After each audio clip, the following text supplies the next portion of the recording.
ದೇವರ ಪರಿಶುದ್ಧೋಳ ನಾಮಕ್ಕೆ ಸ್ತೋತ್ರವಾಗಲಿ. ದೇವರು ಜಯದ ಕಾಲಕ್ಕಾಗಿ ಅಥವಾ ಸಂಪಾದಿಸುವ ದಿನಕ್ಕಾಗಿ ಕಾಲಕ್ಕಾಗಿ ನಿನ್ನನ್ನ ಅಥವಾ ನಮ್ಮನ್ನ ಕರೆಯುವಂತ ದೇವರಾಗಿದ್ದಾನೆ. ಪ್ರೀತಿಯ ದೇವಚಂದ್ರೆ, ಇವತ್ತು ಯಾವುದೆಲ್ಲ ನಷ್ಟವಾಗಿ ಕಾಣಿಸಿಕೊಳ್ತಾ ಇದೆಯೋ ಅದರ ಕುರಿತಾಗಿ ಇವತ್ತು ದೇವರು ಒಂದು ಕರವಿಕೆಯನ್ನ ಕೊಡುತ್ತಾ ಇದ್ದಾನೆ.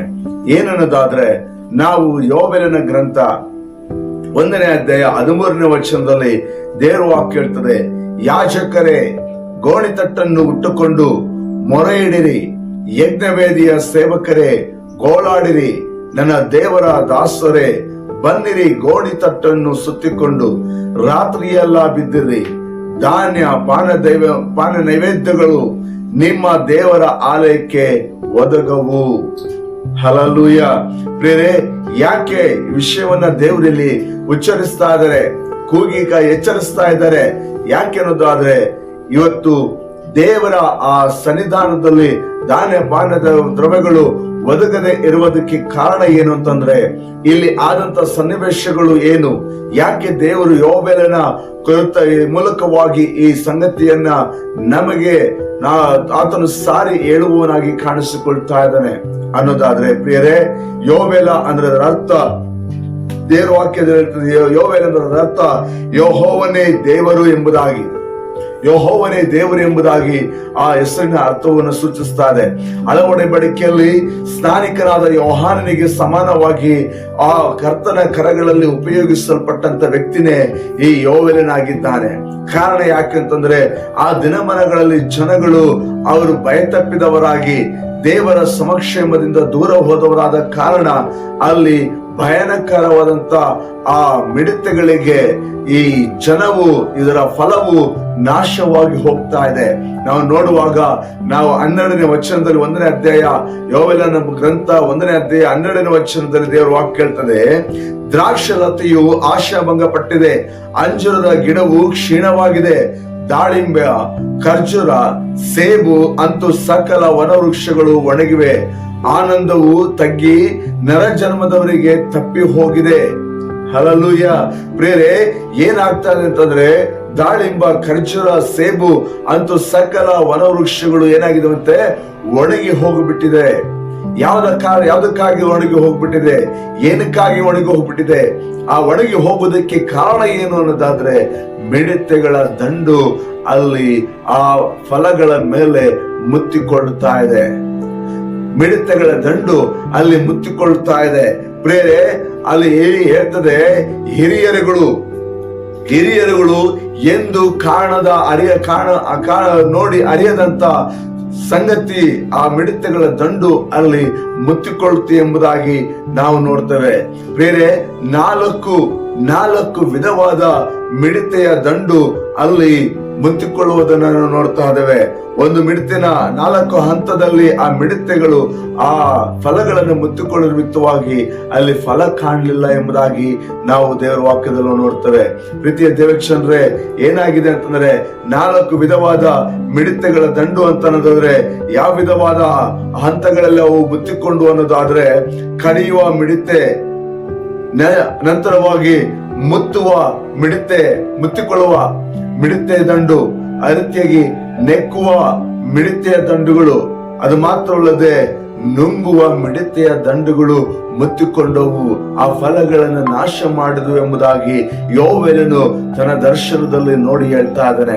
4 ವಿಧವಾದ ಹಂತದಲ್ಲಿ ಆ ಮಿಡತೆಯ ದಂಡುಗಳು ಆ ಫಲಗಳನ್ನು ಮುತ್ತಿಕೊಂಡ ನಿಮಿತ್ತವಾಗಿ, ನೆಕ್ಕಿದರ ನಿಮಿತ್ತವಾಗಿ, ಕಚ್ಚಿದ ನಿಮಿತ್ತವಾಗಿ, ನುಂಗಿದರ ನಿಮಿತ್ತವಾಗಿ ಅಲ್ಲಿನ ದಾಳಿಂಬ, ಅಂಜೂರ, ಅದೇ ರೀತಿಯಾಗಿ ಸೇಬು, ಸಕಲ ವನವೃಕ್ಷಗಳು ಒಣಗಿ ಹೋಗುತ್ತಾ ಇದೆ. ಇವತ್ತು ಆದ ಕಾರಣ ಅಲ್ಲಿನ ಫಲವು ಏನಾಗಲಿಲ್ಲ ಅಂತಂದ್ರೆ, ಅಲ್ಲಿ ದೇವ ಜನರಿಗೆ ಅಥವಾ ದೇವರ ಆಲಯಕ್ಕೆ ಅದು ಕಾಣಿಸಲ್ಪಡಲಿಲ್ಲ ಎಂಬುದಾಗಿ ನಾವು ನೋಡ್ತೇವೆ.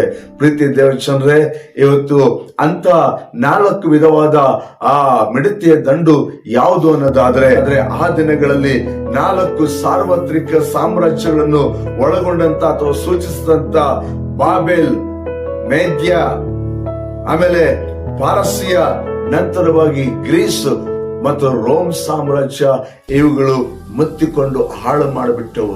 ಯಾವುದು ಫಲ, ಯಾವುದು ಖರ್ಜೂರ, ಯಾವುದು ಸೇಬು, ಯಾವುದು ದಾಳಿಂಬ ಅನ್ನೋದಾದ್ರೆ ಪ್ರೀತಿಯ ದೇವಜನರೇ, ಇವತ್ತು ಸಭೆ ಈ ದಿನಮಾನಗಳಲ್ಲಿ ನಾವು ನೋಡುವಾಗ ದಾಳಿಂಬಕ್ಕೆ ಸೂಚನೆ ಆಗಿರುವಂತದ್ದು ಏನು ಅಂತಂದ್ರೆ ಸಭೆಯಲ್ಲಿ ಏನಿಲ್ಲ ಅಂತ ಅನ್ನೋದಾದ್ರೆ, ಸಭೆಯಲ್ಲಿ ಏನಿಲ್ಲ ಅನ್ನೋದಾದ್ರೆ ಐಕ್ಯತೆ ಇಲ್ಲ, ಬಲ ಇಲ್ಲ.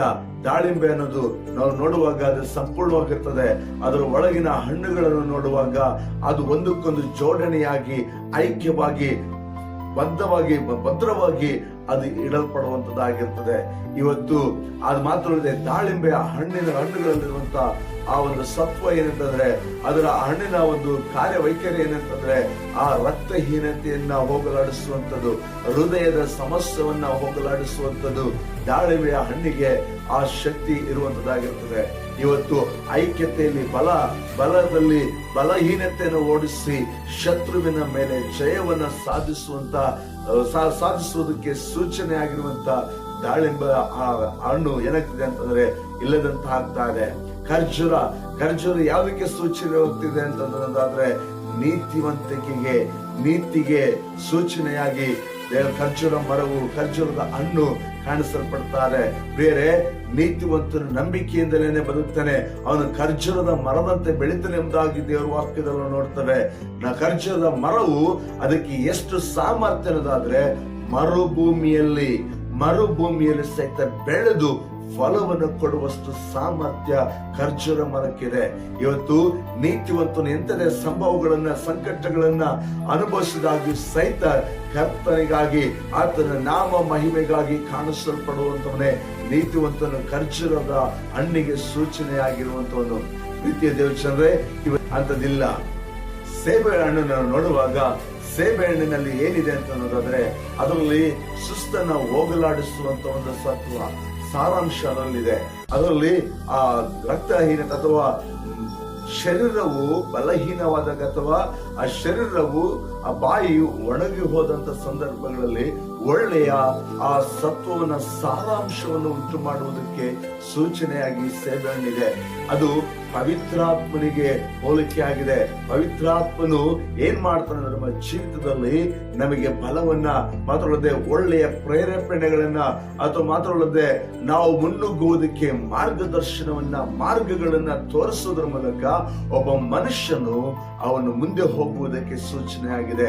ಪ್ರೀತಿಯ ದೇವಚಂದ್ರೆ, ಇಂಥ ಸಂಗತಿಗಳು ಆ ದಿನಮಾನಗಳಲ್ಲಿ ಯೋವೆಲನ ಕಾಲಘಟ್ಟಗಳಲ್ಲಿ ಏನಾಗಿದೆ ಅಂತಂದ್ರೆ ಒಣಗಿ ಹೋಗಿಬಿಟ್ಟಿತ್ತು ಎಂಬುದಾಗಿ ದೇವರ ವಾಕ್ಯದಲ್ಲಿ ನೋಡ್ತಾರೆ.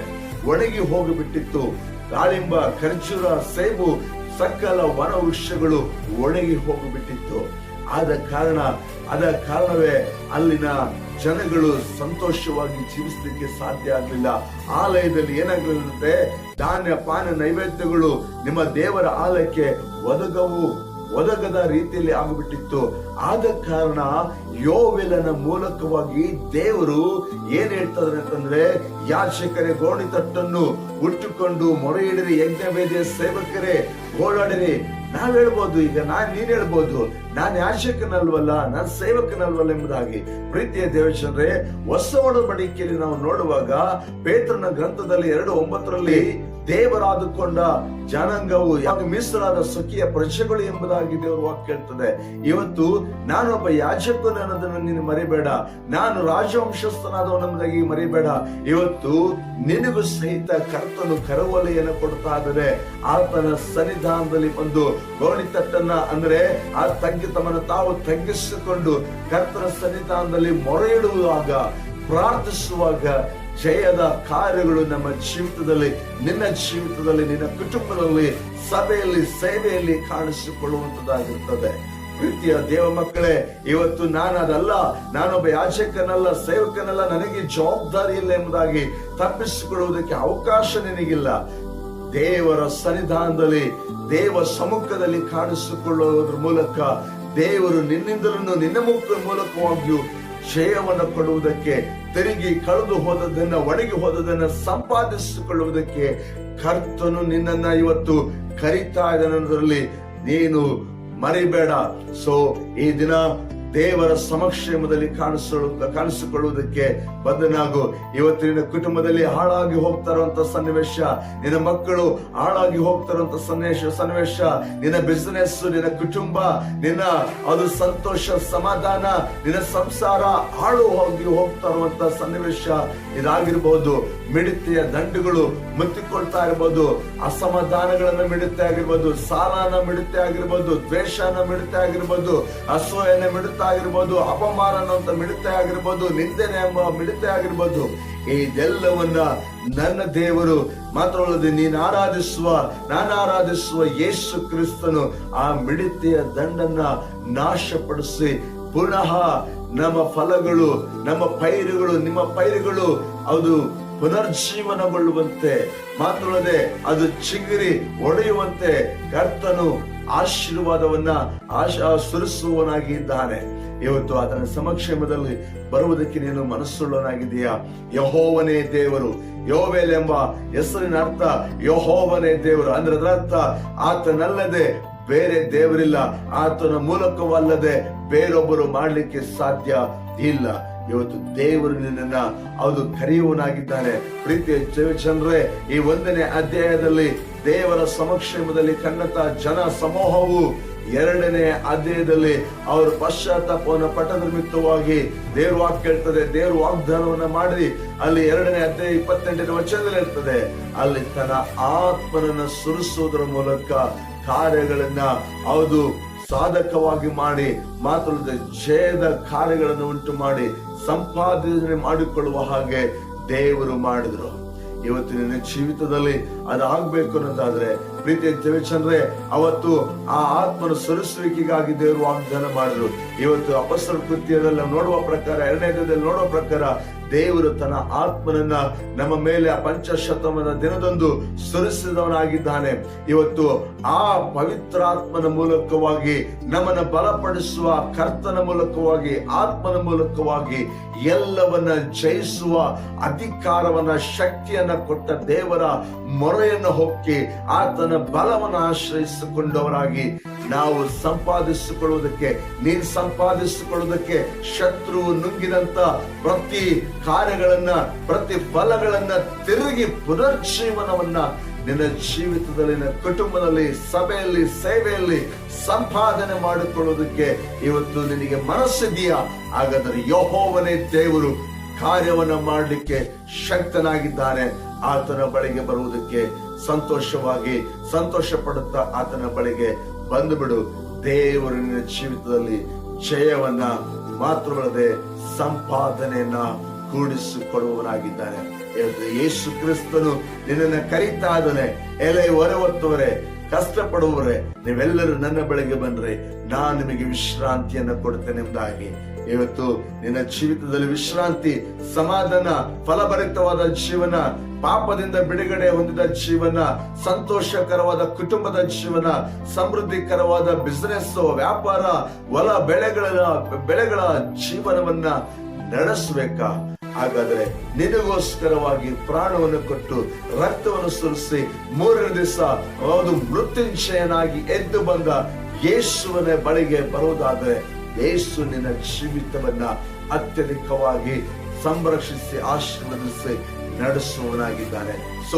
ಕರ್ತನ ಬಳಿಗೆ ಬರುವನಾಗು. ದೇವರು ನಿಮ್ಮನ್ನ ಆಶೀರ್ವದಿಸಲಿ.